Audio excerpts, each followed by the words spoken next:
Our discussions will be based on ferromagnetic substances, since it is easy to understand domain structure from a ferromagnetic substance.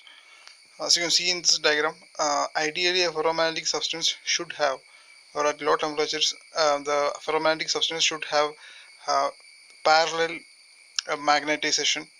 All the spins must be aligned parallelly, but experimental results gives us a somewhat different idea about the uh, magnetizations that are available in a ferromagnetic substance. So when observed experimentally, the domain structure that we were able to see were like this. So as you can see, uh, unlike the ideal case that we have discussed before, uh, here we have uh, magnetizations that are aligned in various directions, and in each so each of those arrows represent a domain, or the area surrounding that arrow, and you can see many boundaries there. So each of those columns represent a domain. So within each domains, the spin arrangements will be parallel to each other. So here each column represents a domain, and um, a domain can be demarcated from other domains with a boundary. And within a domain, uh, and here we can see an arrow within each domain. So each of those arrows represents the magnetization within that domain. So uh, in all the spins within that domain will be aligned parallel to each other. So a ferromagnetic condition is satisfied within that domain, but when you take this specimen as a whole, it doesn't satisfy the ferromagnetic condition ideally. Okay, in an ideal case, in a ferromagnetic substance, all the spins should be aligned parallel to each other within that specimen. But here you can see the ferromagnetic condition is satisfied within small regions that are called domains. But when taken as a whole, the within the specimen there are many domains, and each of those domains have different magnetization orientation. So you cannot say that every part of a ferromagnetic specimen must be parallelly oriented, or all the spins must be parallel to each other, but they they are obeyed in within the domain. Now let's try to understand the origin of these domains. Now let's discuss the origin of domains. Now we will discuss ferromagnetic domains here. So this domain theory was put forward by Neil, and his ideas were based on this concept of the as we all know, every system will prefer a state having the lowest energy. So from the concepts of thermodynamics, we can state that at equilibrium, the total energy of a system is minimum. Okay, so every system will try to occupy a state in which the energy is minimum at a equilibrium system, or at a equilibrium state. Okay. Now our discussions will have two parts. First, we will find out the total energy. Okay, and then we will try to minimize the total energy. Okay, in the first part of the discussion we will find out the total energy, and then we will discuss how to minimize the total energy, and this will hopefully this will lead to the origin of domains. Okay, so as a first step, we will discuss the total energy. Okay, so total energy, the first energy that we know in a ferromagnetic system was the Heisenberg's exchange interaction, and the exchange energy that is arising from the exchange interaction. So exchange interaction is it originates from Pauli's exclusion principle, and it arises from the interaction between spins and the spatial distribution of charge. Okay, as we all know, the exchange energy is given by you can use Ex or U here. It's equal to minus 2 Je, and J is exchange integral Si dot Sj. Okay, Si and Sj are two adjacent spins. Okay, now our discussion is based on a ferromagnetic substance. So in a ferromagnetic substance, all the spins must ideally all the spins must be aligned parallel to each other, and we have the spin integral value J positive for a ferromagnet, and so the exchange energy must be minimum or a negative value. So in order to have a negative exchange energy value, we need to have a two parallelly aligned spins. Either they both of them must be positive uh, plus value or negative value. So the from the concepts of exchange energy here, we can assume that the exchange energy is lowered when the spins are all the spins are parallel. Okay, uh, that is the condition for ferromagnetism. The energy is exchange energy is negative or lower when both the spins are positive or negative. Okay, both the spins are when both spins are parallel, their signs will be same, and so and this negative energy condition will be satisfied. So lowered when spins are parallel. Okay, then um, so if um, if the first condition is to be satisfied, um, all the spins must be parallel to each other. Okay, if we want a minimum energy, all the spins must be parallel to each other. Okay, so here we have showed two adjacent spins, and there is a summation symbol also here. So we take the summation of all the pairs of spins that are available in the system. So here we will have a negative or the minimum exchange energy when all the spins are aligned parallel to each other. So if all the spins have to be aligned parallel to each other to get a minimum exchange energy, and as we all know, the second condition is minimizing the total energy. So the exchange energy is the first component of total energy, and we need a minimum exchange energy value in order to get the total energy minimum. Okay, and here from this condition we must have all the spins aligned parallel to each other. So if this is the case, it favors a infinitely large domain. So from our introduction, I have shown you all the domains are there are different domains within a ferromagnetic substance, but if our discussion is based on exchange energy, all the spins must be aligned parallel to each other. So a large domain must exist without any change in spins or spin orientations. Every spin must be parallel to each other, and the exchange energy favors a large domain. Okay, so it favors a infinitely large domain. So our condition is till now we have just discussed the exchange energy part. Okay, so but the important point here is the value of the exchange energy is 10 raised to minus 15 ergs per centimeter cube. This is a very small value.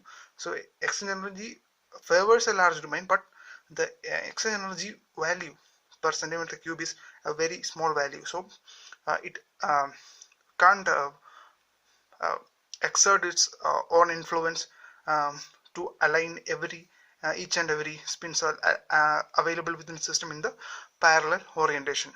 So the next energy available is the magnetic field energy or the magnetostatic energy. So its origin comes from the poles at ends.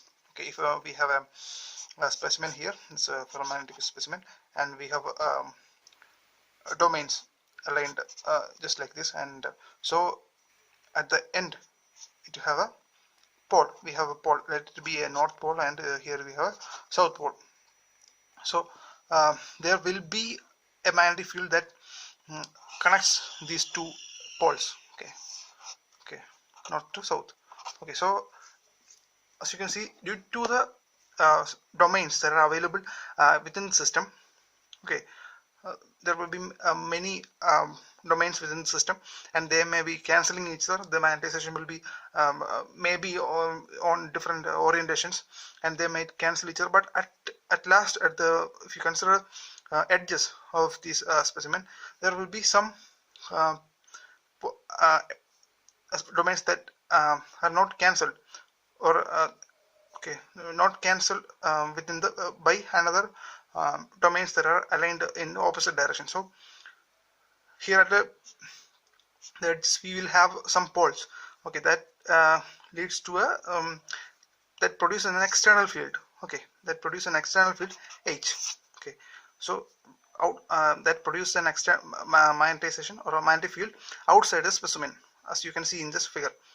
Okay, produce a magnetic field outside the specimen. So this this uh, this energy is called the magnetic field energy, or the magnetostatic energy. So its equation is given by 1 by 8 pi integral over h square dv. Okay, h square is the external field.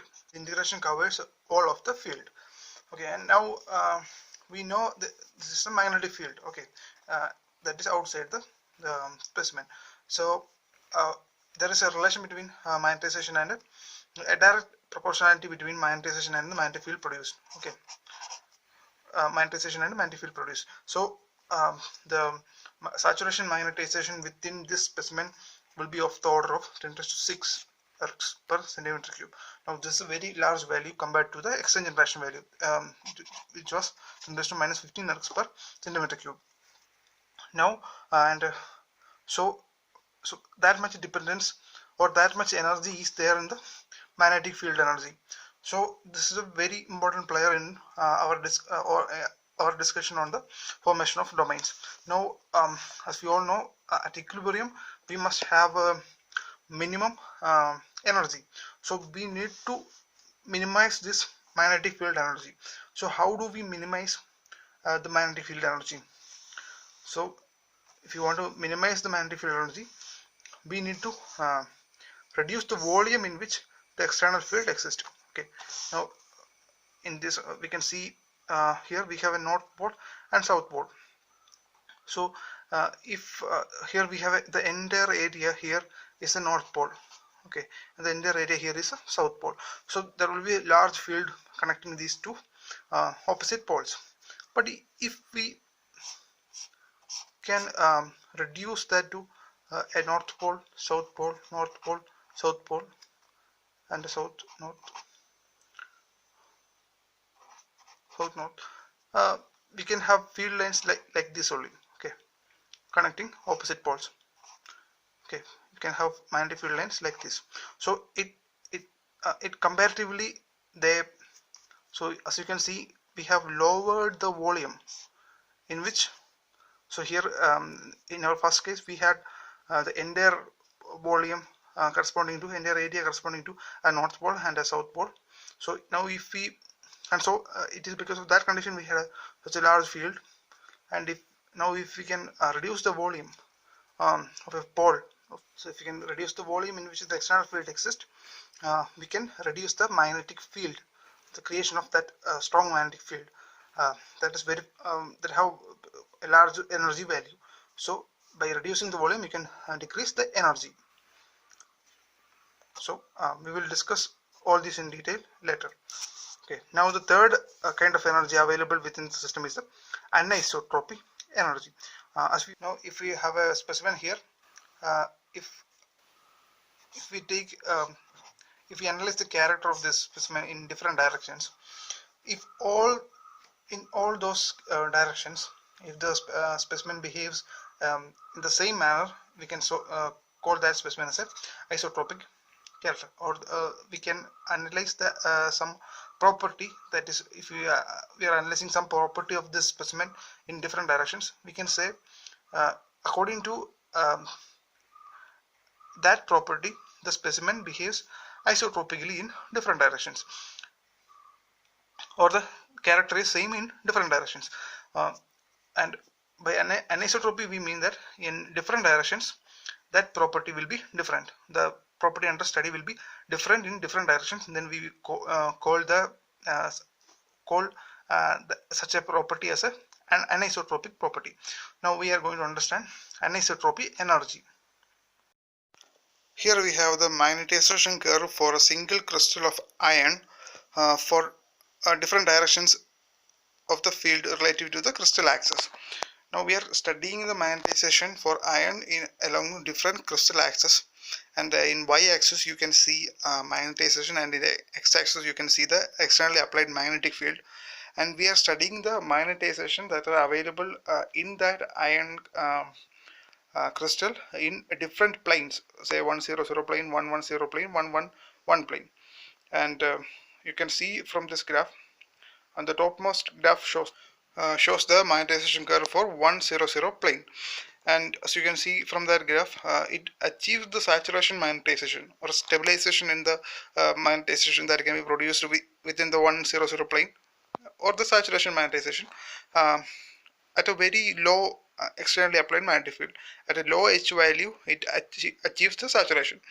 And when you come down to the 111 plane, uh, you need to apply a very large externally applied magnetic field to produce or to obtain the saturation magnetization condition within the along the 111 plane direction. And so as you can see in this graph, the saturation magnetization can be achieved. So each of this discussion is within that iron specimen. So we are taking two directions within the iron specimen, and 100 plane can be easily magnetized, and 111 is hard to magnetize. So we have two directions, 100, 111, and within the two directions, the behavior of magnetization is different uh, to a externally applied magnetic field. So this is evidently an anisotropic character. So the anisotropy energy that we are going to see is the excess of energy that we are required to magnetize the specimen in a given direction. So if we have some arbitrary direction and we need to attain the saturation magnetization condition in that direction, so the anisotropy energy of that specimen in for that direction can be is the excess of energy that you need to apply in our direction under study through that magnetic field over and above the magnetic field that you apply to achieve the saturation magnetization for the EC direction. So this is the energy that you need to apply over the energy that was required to achieve the saturation magnetization in the EC direction. So this is the excess of energy that you need to apply. So our discussions was based on iron, and for different metals like nickel or so for some other kind of substance, the behavior will be entirely different. Now we are going to see the minimization of energy. Now we have seen three kinds of energies. First was the X-ray energy, second was the magnetic field energy, third was the anisotropy energy. Now we are going to see the minimization of the total energy. We have the sum of all these three energies in hand now, and we need to minimize the energy, and we are going to understand how the minimization process goes on. Now first we have the exchange energy, and according to the Heisenberg exchange energy interaction for a ferromagnetic substance, it prefers a single domain specimen. As we have seen earlier in our introduction part, the exchange energy prefers a large single domain or an infinitely large domain of a single direction for the specimen, for the ferromagnetic substance. And so now let's try to understand the feasibility of such a large specimen. Okay, so that specimen will be magnetized in the EC direction of magnetization. In the anisotropy discussion, we've seen that. Let's take example of iron. Okay, it had a 100 as the EC direction of magnetization. So naturally, if you are studying iron, if we understand the magnetization of iron, it will be easily magnetized in the 100 direction. So now we are considering a single domain. So within that single domain, the direction of orientation will be along the or the EC orientation will be along the 100 direction. So it will be easily oriented in the 100 direction. So it doesn't do any harm with the anisotropy energy. Okay, so the exchange energy and anisotropy energy are not in contradiction here. So both of them are satisfied for a large single domain. So I can can imagine a large single domain like this. This is a specimen, and we have only one domain here, and this is the north pole and this is the south pole. Okay, but now the two kind of energies are satisfied here, or they doesn't contradict each other in the single domain arrangement. But the third kind of energy was the magnetic field energy. So here we have magnetic field. Due to poles, we have large magnetic fields here, and since this is such a large area having a single pole, we have a strong magnetic field, and the magnetic field energy will be very strong, and so the single domain structure cannot be satisfied in our discussion, or the single domain structure is not feasible. So we need to make some changes in this single domain structure to make a final picture of the domain structure. Now we are making a change in the single domain structure. Now we are imagining two equal domains. So here we are having two equal domains, and each of them have two equal and opposite magnetization direction. And so now our purpose is to minimize the field energy, or the magnetic field energy.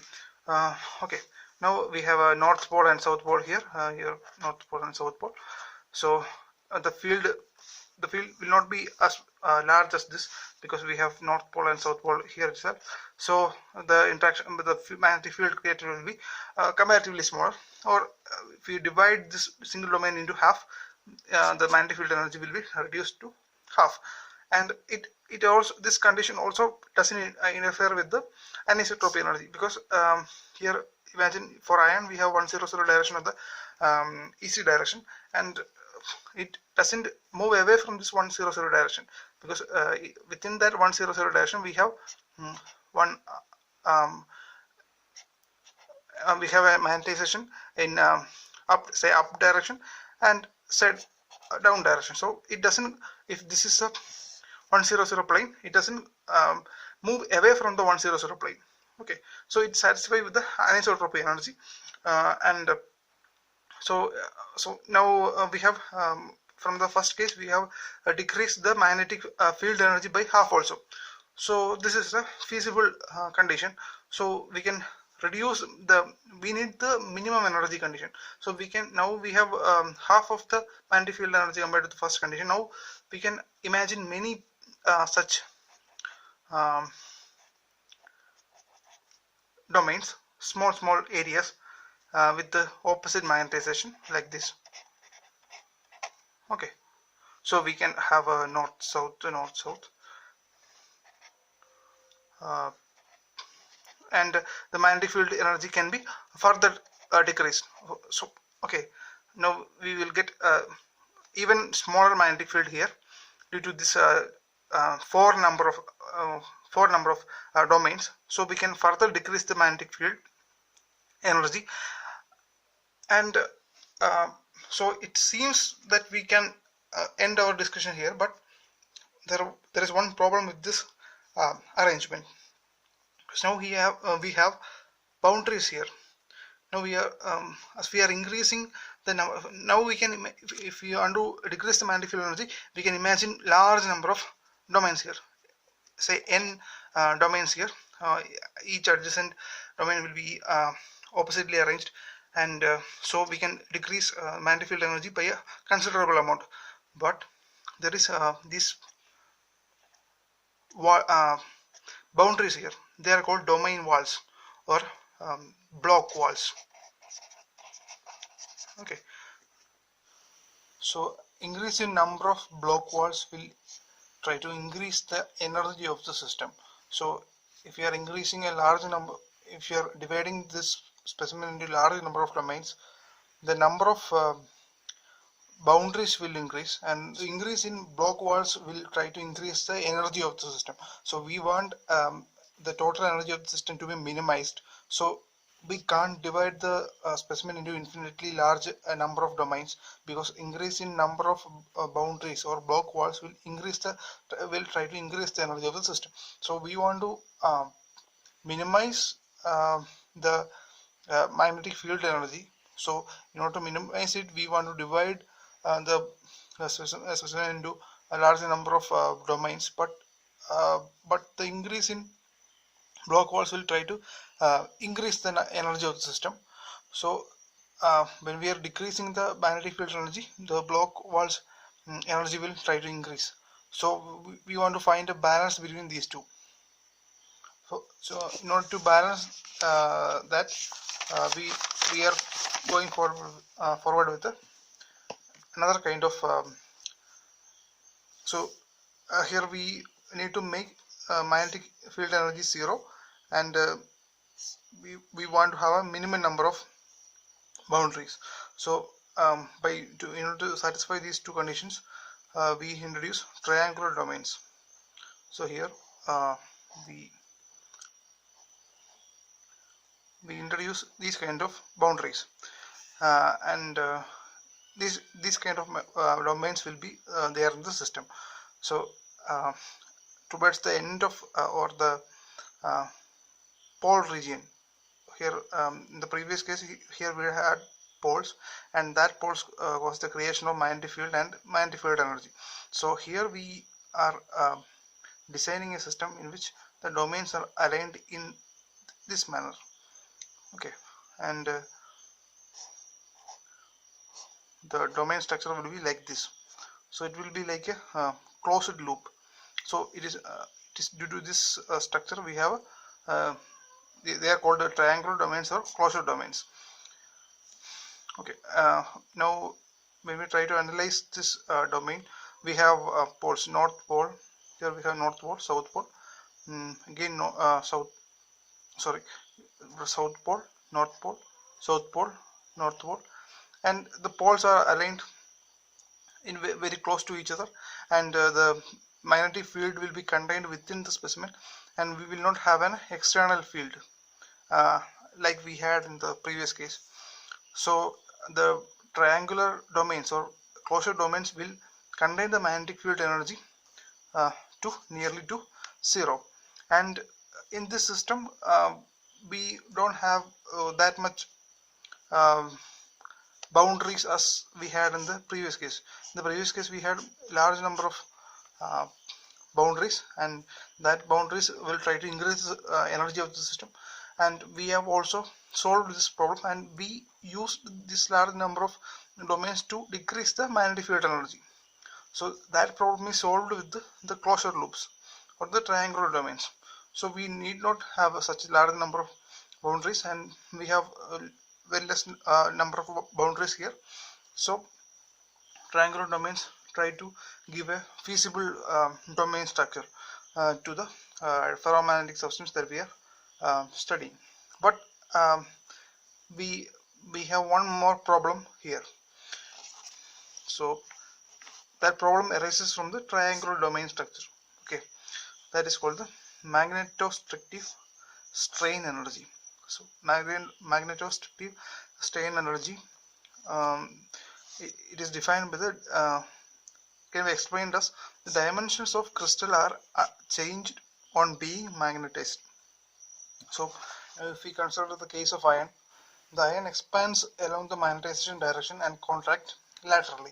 So now we have the triangular domain structure here, and we have the magnetization, this kind of magnetization inside this material, and this material will expand along the side of magnet. So if you take this domain, it will expand after magnetization.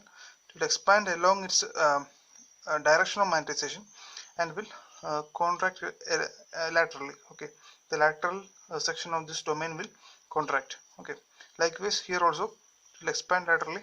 So it will expand on the direction of magnetization and will contract laterally. And this, the case is same with these two domains also. So due to that strain, okay, and the volume of this specimen will remain same, but the domains will expand and contract. Okay, it will expand on the direction of magnetization and contract laterally. Okay, but the strains due to this expansion and contraction will be there on the uh, walls. Okay, so in this case, expansion and contraction doesn't have much effect, because they will contract on this longitudinal side and expand on this longitudinal side and contract uh, laterally. It will not have much impact on the boundary, but here we have some 45-degree boundary here due to triangular domains, and these domains will experience more and more strain due to the expansion and contraction. That is because we have a more complicated structure here. Okay, these boundaries will be affected by a large amount of strain due to this magnetostrictive strain energy. Okay, now um, we have to solve this issue. Okay, so if we want to solve the problem due to the magnetostrictive energy, we need to reduce the volume of these triangular domains. So if we want to reduce the volume of triangular domains, again we have to increase the volume of, or the increase in number of the longitudinal domains. Okay, so as the final structure, we obtain a structure like this. We have comparatively smaller number of triangular domains, just to nullify the poles. Okay, and we have comparatively bigger and larger number of um, longitudinal domains. So the final structure will be like this. Here we have okay, so this will be the final domain structure. And now I will try to summarize all these processes of minimization of energy and the final form of domain that we have arrived at. First we had the exchange energy.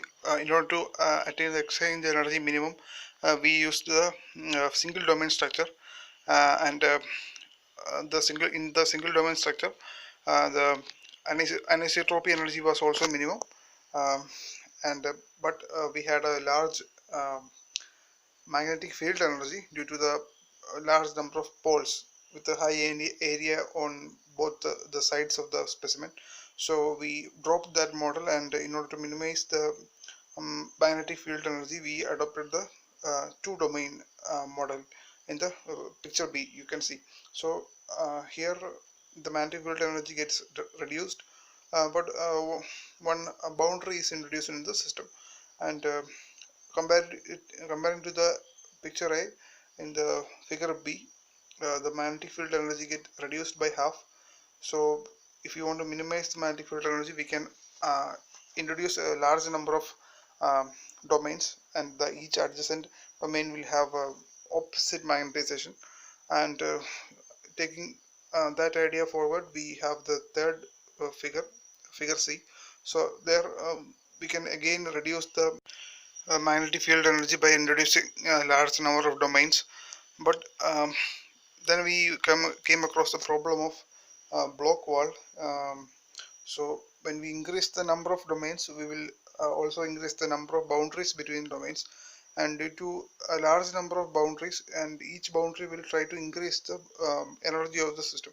So we are trying to make a system in which the energy is minimum, but if we are increasing the number of domains by a large amount, the increasing number of boundaries will try to increase the energy of the system. So we are dropping that model, and finally in picture D we will see we have introduced the triangular domains. In triangular domains, we can reduce the magnetic field energy to 0, because due to the closed loop structure of the domains within that system, the magnetic field energy will not be there outside the specimen, or magnetic field energy can be nullified. But in this model, we came across the problem of magnetostrictive strain energy. It was introduced because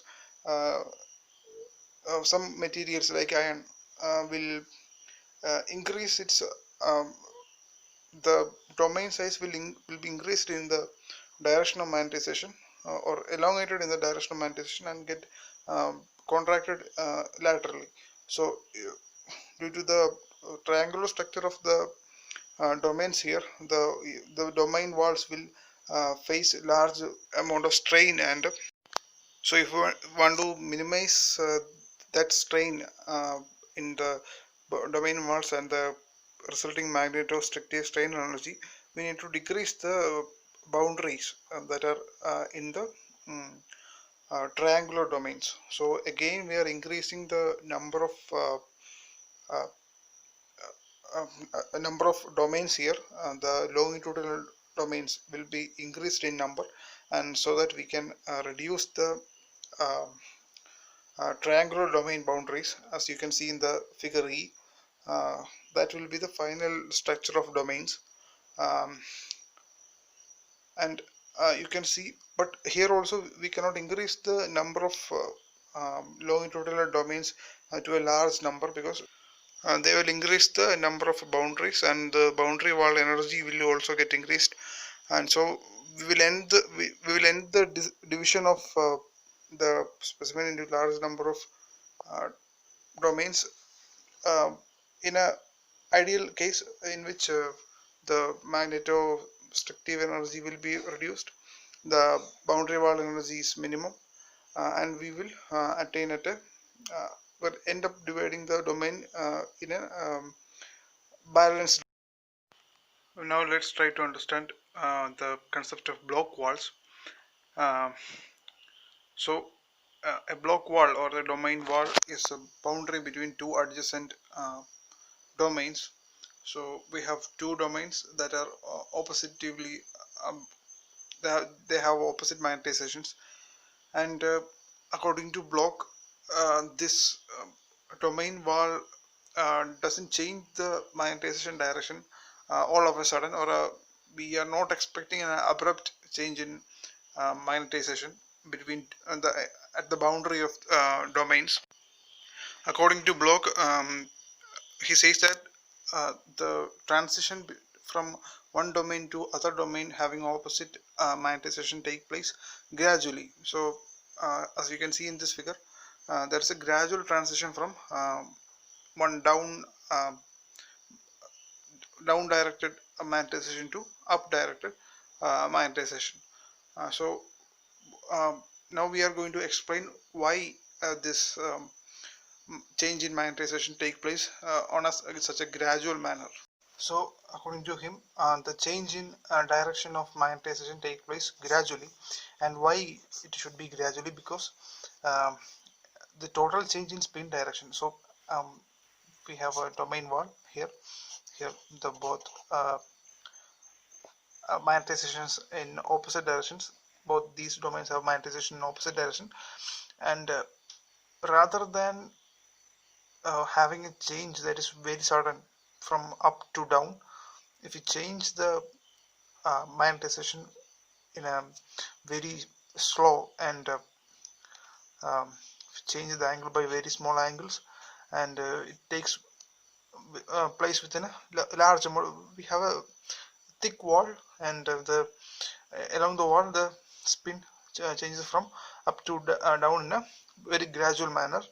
If that is the case, the exchange energy will be lower. Okay, we need to make a system in which the total energy is minimum. So if we assuming this change from up to down um, state is a gradual one, then um, we can have the exchange energy minimum. So that's why we adopted a system in which the change in magnetization take place gradually. So the change in so it will be lower when the change is gradual than when the change occur abruptly, okay, or a sudden change. Now we are going to find out an expression for the gradual change in spins and the energy corresponding to it. So we have the energy exchange energy equation, minus 2 Je Sij. J is the exchange integral, and if we take the value of this is the two spins same as the same value, and so we can rewrite this. This is S1 Si dot Sj, so we can write minus 2 Je S square cos phi. Phi is the angle between. So now we are considering a gradual change in spin. So phi is the angle between two spins that are nearby, and the angle between those two spins are phi. Now we have the expression for expansion for cos phi.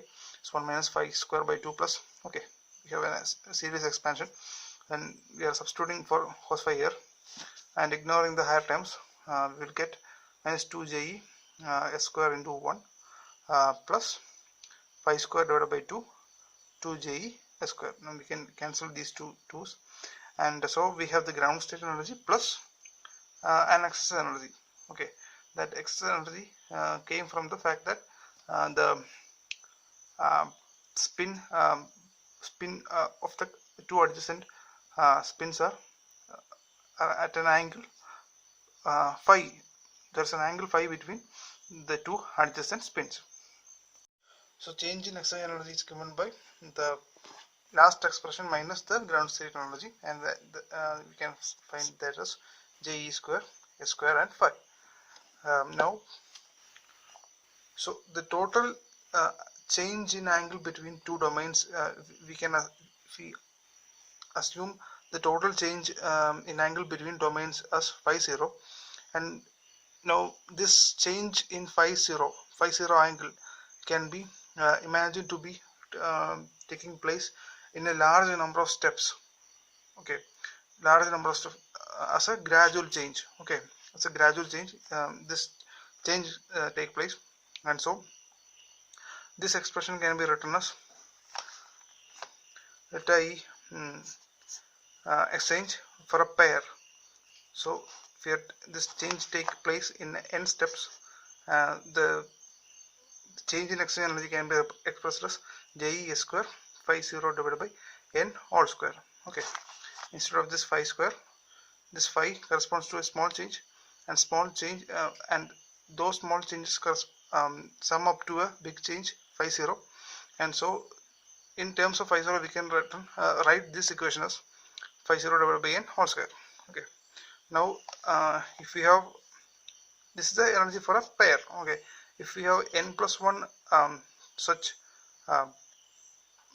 lines, or n plus 1 spins between the initial and final spins, initial and final magnetization directions or spin directions, the total exchange energy can be written as we will have n boundaries there, so we can multiply it with the n to find out the total exchange energy change between the final and initial spin orientations. So if we multiply it with n, we will end up with Je S square phi square divided by n. So what does this mean? Okay, now the exchange energy, the total exchange energy will be this term. The total change in exchange energy will be this term. So we want a state in which the total exchange energy is minimum. So if we want a minimum exchange energy, we can increase the number of n's. If we increase the number of n's, then the exchange energy will be, the change in exchange energy will be, naturally it will be minimum. So can we adopt a infinitely thick wall? Okay, if you have the final system and final state and initial state, can we assume a gradual change that is very small, and this take place for a very long time, or a very long, so if we have some lattice constant A, this change in spin orientations in a gradual manner take place for very large number of A's or lattice constant. We can think of a infinitely large or infinitely thick wall, so in order to minimize the exchange energy. So now we are trying to check the feasibility of this infinitely thick wall idea. Now, okay, now again we have the concept of anisotropy energy. So as I've told you earlier, the final state and the initial state will be along the EC direction, and there will not be okay, there will not be any change in the anisotropy due to the domains. If you have three domains, say, and even though they are oppositely aligned, they will be in the one zero. For iron, we had the EC plane as EC direction as 100. So even though they are oppositely aligned, they will be in line with the EC direction. But now we are considering about the boundary or the wall. In a wall, this there will be deviations from. It will be like this.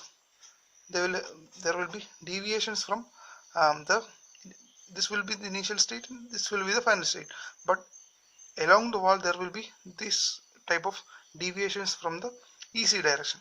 Okay, so in the EC direction the anisotropy energy will be minimum, so we need to make the anisotropy energy minimum.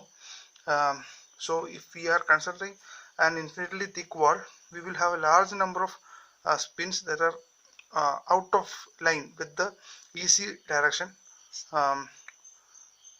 So naturally the anisotropy energy will get increased due to the disoriented or the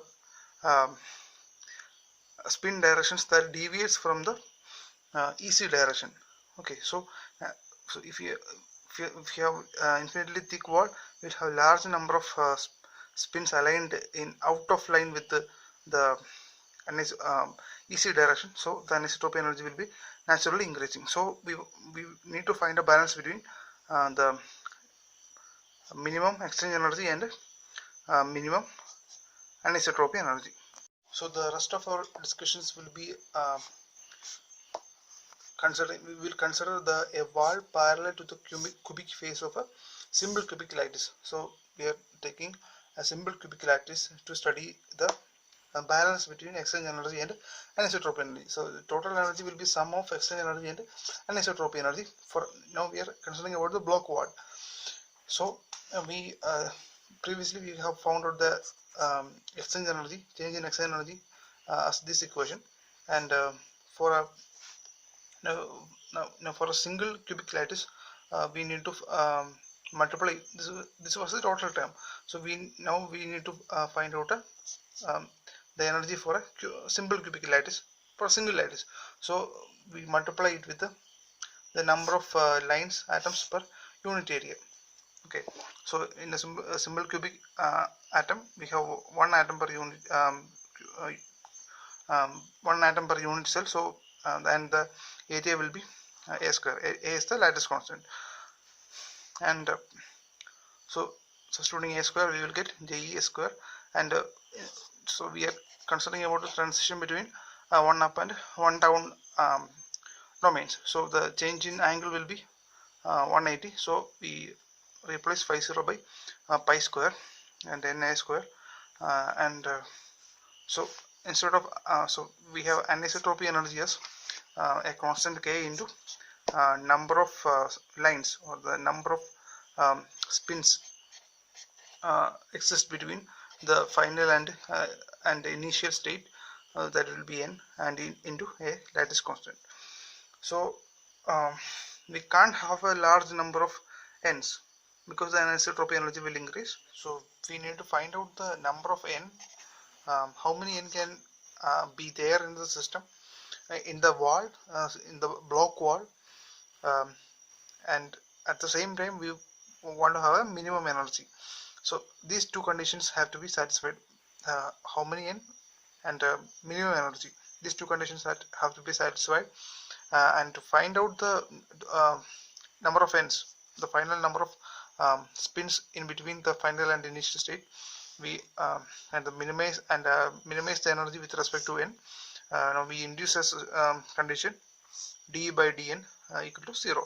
The change in energy with respect to n equal to 0 in this equation, and after doing d by dn Okay, we will get taking the derivative of this form and this equation, taking the derivative with respect to n and equating to 0, we will get minus 1 je square pi square divided by n square I square plus ka equal to 0, and moving ka to the other side, we will get je square s square pi square divided by n square I square equal to ka, and we will get the value of n. We need to find the value of n, so here n is equal to root of je s square pi square divided by ka cube.